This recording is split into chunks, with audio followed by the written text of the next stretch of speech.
So this week in physics, outside of class, I worked on this Digital Nation discussion board. Basically, it's been kind of reinforcing everything that we've been talking about in a lot of our previous discussions about technology and our education system. I do think that it is something that's important for everybody to be made well aware of. I'm still kind of in the beginning of the video here, and so next week I'll finish the rest of them. Also, I received some feedback on my controversial debate this week, and David basically told me what I kind of figured he was going to tell me, and that I need to increase my con-side argument because I think I definitely have more of a pro-sided debate, so I'll have to do some more research on that this week. And then as far as in class is concerned, we spent all of our time working on our projects this week. I also spent, or our group spent, about 3 hours outside of class working on our project together, and I spent additional 3 hours outside of class working on my discussions as well as researching for the project.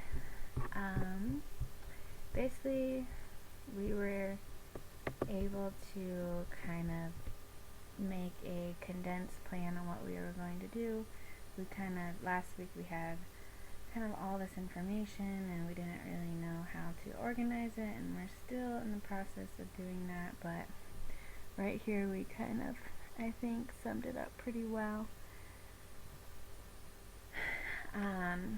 We found a lot of YouTube clips that were pretty funny, as well as some more additional research. This week we focused a little bit more about, or I did, on the cons side of thermography, because I know that last week with the interview and I was very focused on the pros, and we saw all the benefits of thermography, so this week I was interested in finding some.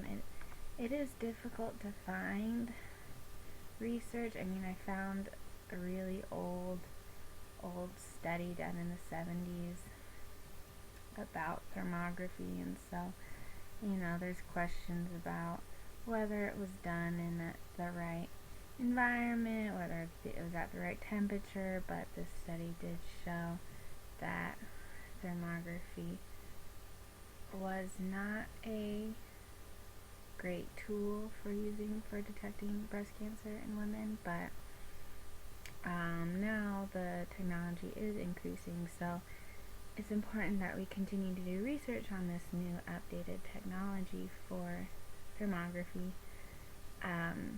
Also, it is important to know that thermography is only able to look at the metabolic processes that's going on in the body, and this is different than a mammogram or an ultrasound, so you can't really compare the three of them, and it is still recommended that women receive a mammogram, even though there is radiation in the mammograms.